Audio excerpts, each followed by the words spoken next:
Hello everyone and welcome. My name's Ocryo, I'm a gamer from the UK and I've got a bit of gameplay footage to share with you today from the PC game Heroes of the Storm. This is a game that I played as the hero Malfurion. As you'll see it depicted in front of you is this fine feathered chap. Malfurion is one of over 47 different heroes you can choose from in this game, which sounds like a lot, but it's actually not too unusual for a MOBA style game such as this. MOBA stands for Multiplayer Online Battle Arena, and the general goal of a MOBA game such as this is to get to the enemy's core or enemy's base and to destroy it, and that's depicted by that sort of red castle looking building in the bottom right hand corner of the screen. Will depict with a Monty Python style finger, I think. Playing Malfurion, I'm teamed up here with Sonya in the middle lane. When you're playing a support like Malfurion, whose specialty is to heal people, it's always advisable to be in a lane with another person. Unfortunately I died there, but luckily we got the kill on the enemy team's grey main, so that even up the score a bit. And so that by dying, that takes you out of the game for a short period. I've now respawned and I'm heading back to the middle lane now to heal up teammates. That's sort of the main role of the game. So lacking a heal here on Leoric, who's quite low, keeping up the ranged attacks on the grey main to kind of keep the pressure off. Whacking down on entangling roots there to try to discourage the grey main from attacking.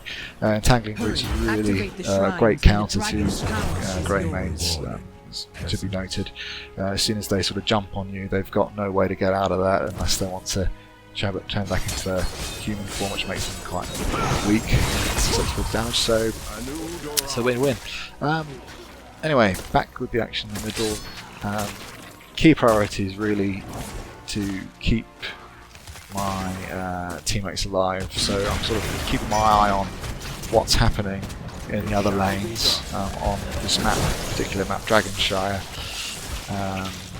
The sort of mini objectives within the game are to capture these shrines, which are both at the top and the bottom of the screen. Came very close there to dying, but as I mentioned before, the entangling roots come in really handy to escape from grey main, and thanks to that and good team play from Valor there, I managed to stay alive.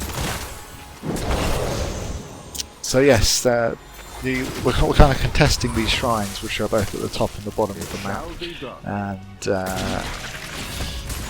if we're able to capture both shrines and manage to get one of our teammates into the middle statue, we can then take control of what's called the Dragon Knight, which is a very powerful knight, as you can imagine.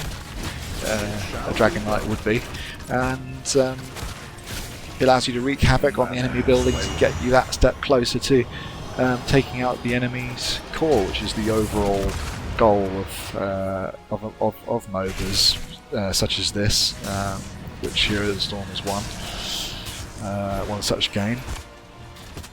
So I went back to base there just then to regenerate our mana. When you're constantly healing, it's not always going to be possible to keep that up without going back to base and recharging every once in a while. So I've gone up to top lane here with Leoric to make something happen.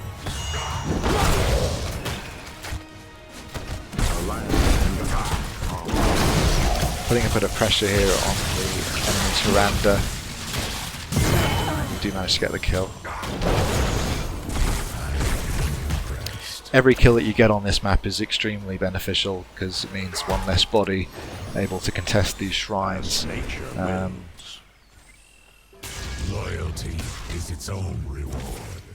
Another thing I should mention is the talents that I'm picking for Malfurion. Just then I selected the supply drop,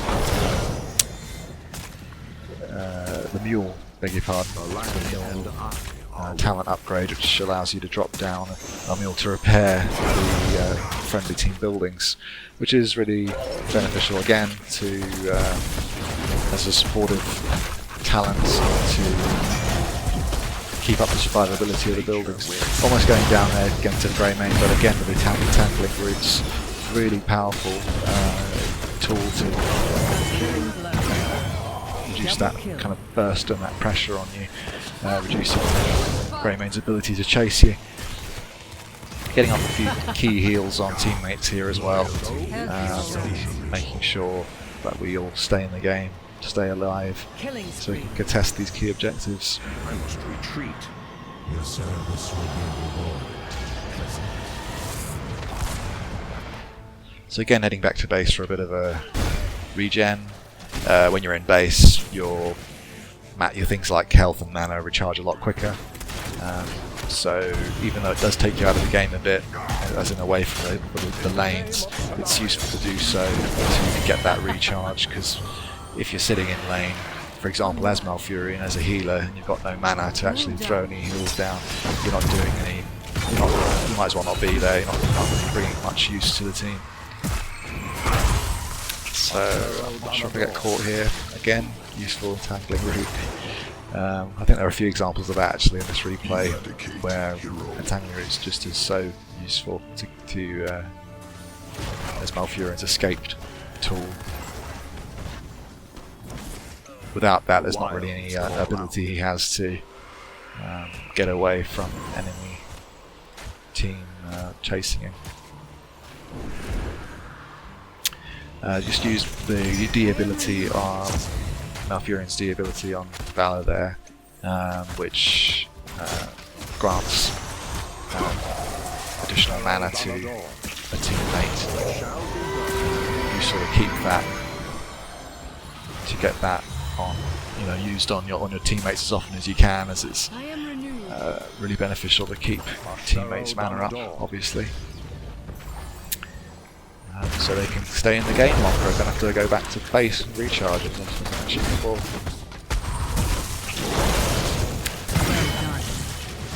So the enemy Lunara tried to sneak around the back, couldn't get that damage. We got the triple kill there, that was a really nice piece of play, and a great ult there by the Valor, and the Abathur as well, who actually did a great job this game with using his ult, which one of the options is to make a copy of any player that you've got on the team. So in that case he had two Valors there dishing out damage, which is always extremely useful. So heading up now just to give the Auric a hand. It looked like he might need a bit of extra help with the Artanis, but seems to be doing fine. So as you can see, there's a lot of back and forth here at the moment. We're sort of switching between capturing the top and the bottom, and the enemy the same. The wild.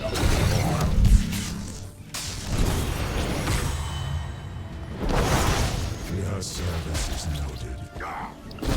You'll notice I got the cooldown on the mule there, which hasn't been used yet. We should be dropping that again anytime now. With that ability, it's useful to always keep it being used, even if it's not repairing a building. It does also have the ability of replenishing the ammo in those towers that we've just passed in the middle there, which allow them to shoot enemy minions and any enemies really, which again helps with the defense. It slows down the enemy's progress in getting to your core. I'm thinking about maybe creating an introductory Heart of the Swarm video at some point to explain some of these final details of the game. Might have been more useful to sort of do something like that initially, but I know there's a lot of videos like that out there, and if it's something that might add value later on, I might do it. Okay, big sort of fight going on here. I'm obviously mindful that I'm quite low, so I'm not wanting to get right in the thick of things, but at the same time, obviously, my main job keeping everyone else alive, so making sure, trying to keep at the back here while throwing down the heals of the people, getting the most damage like the Sonya and the Auric there. Only really throwing down the heals on the Abathur if at all possible, but my mana is quite low here, so I've got to be quite selective with my heals too. Here I'm wanting to head back, but I'm seeing that our Sonya is still engaging. So dashing back now to throw down a last minute heal.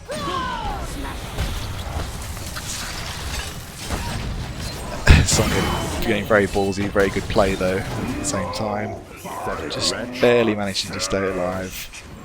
My mana's still really low, so I'm kind of thankful that the fight's coming to an end. At least I think. Oh, it's still going. Throwing down another heal. Now I'm in danger of getting caught. If that grey main had gone for me, I think he probably could have got the kill. But fortunately for me, he went for the Sonya, which is the wrong move. Especially with the Leoric being right there. And paid the price. So now I finally get to head back, get a bit of that regen, that good sweet regen going to regenerate my mana and health again. Going back in the fight, fresh and fit, ready for round 3, 4.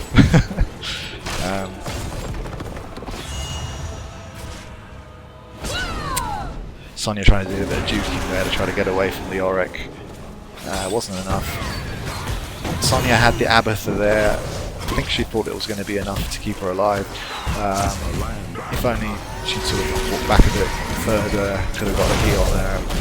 Possibly with both of us alive, we could have survived the attack from the 3 enemies there, but it was just too much for little old me to contend with.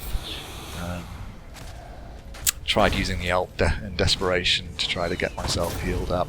The shrines are gathering power. It wasn't enough. The Dragon Knight calls from within. So a quick look at the scoreboard there. Always a good thing to do when you're dead. I mean, optimally you want to keep looking at the map really to try to see what's happening with the game, so you can best judge where you need to run to or go to when you respawn. But it's also handy to look at the scoreboard, get a sense for how well the team's doing, how much chance we can really take in team fights. Having that information does help to sort of gauge whether to when and where to engage. If it was a lot closer than it was right now, I mean even now, we can't be too sort of risky with our engages, but we are in the lead, and because of that we can be a bit more ballsy with our attacks and things. So now I'm actually throwing some heals down on the Abatha to try to keep him alive too. Although not going to stick around forever anyway, because that ult does have a time limit on it. Can't walk around as Valor forever.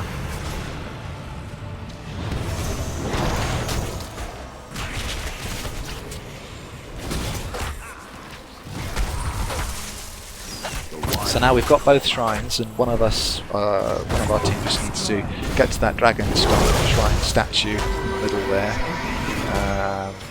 to get the Dragon Knight, to get control of the Dragon Knight. We just need to sort of reduce some of this enemy pressure before we do it.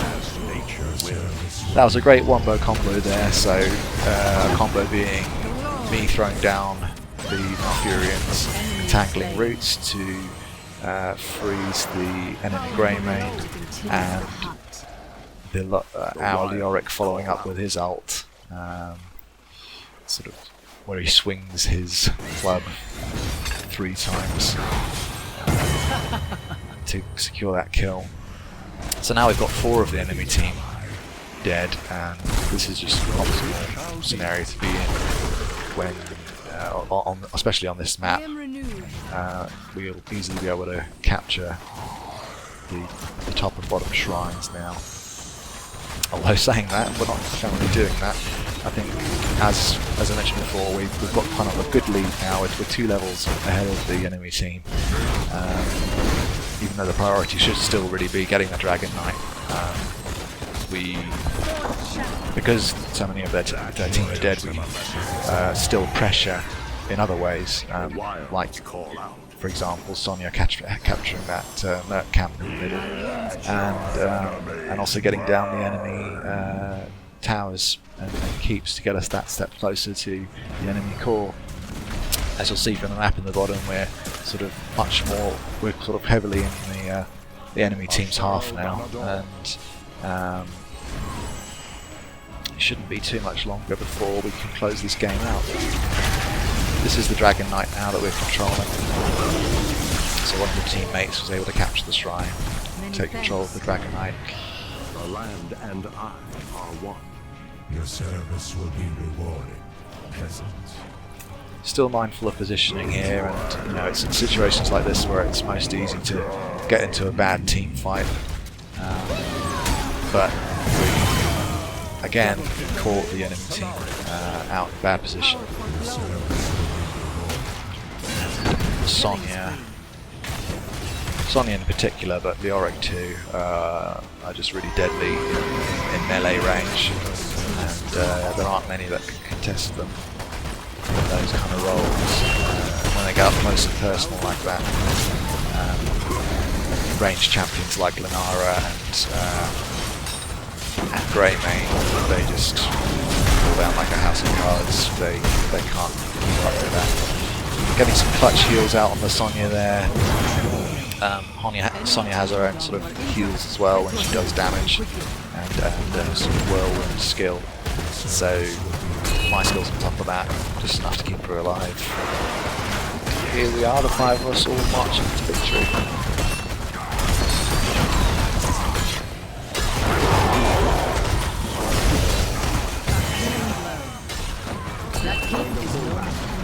So the enemy team trying their best to try to make something happen, but too much damage has really been done for them to come back into this now. 3 levels ahead. Power gathers within the shrines. Unleash the dragon's wrath. In the name of Cenarius. We don't quite have enough to close it out safely, so we are doing the smart thing, just capturing the merc camps while you're available, while the enemy team's sort of stuck in their base, either respawning or defending other mercs or minion waves that are surging their way. So we're doing the right thing here, The dragon definitely. shall rest no longer. Unleash its power. Your service will be rewarded. So here we are looping around, grabbing the bottom shrine. Seeing the Tyrande and Artanis in a bad position there, they're pushing too far forward. All 4 of us bottom. Easily sort of catching Artanis there with the untangling moves. And we've got a really strong push now. I mean, we're 3 levels ahead, as I said. We've got the Merc camps following us, but the minion waves following us too. There's not really any way that the enemy team can hold this now. They would have to commit, and they're out sort of busting out their ultimate heal to get that AoE healing on all the teammates, keeping them all alive under what little damage the enemy team have remaining. And here we are, just laying down the last bit of damage onto the enemy core. You can see it's now only about a quarter of the way full. That's game. So I hope you enjoyed that bit of gameplay. This is very much my first sort of foray into gaming content creation. Keen to really see how I can develop it, and if it's something I might enjoy continuing to do as a hobby. So just like to say thanks very much for watching, and hopefully see you in the next video.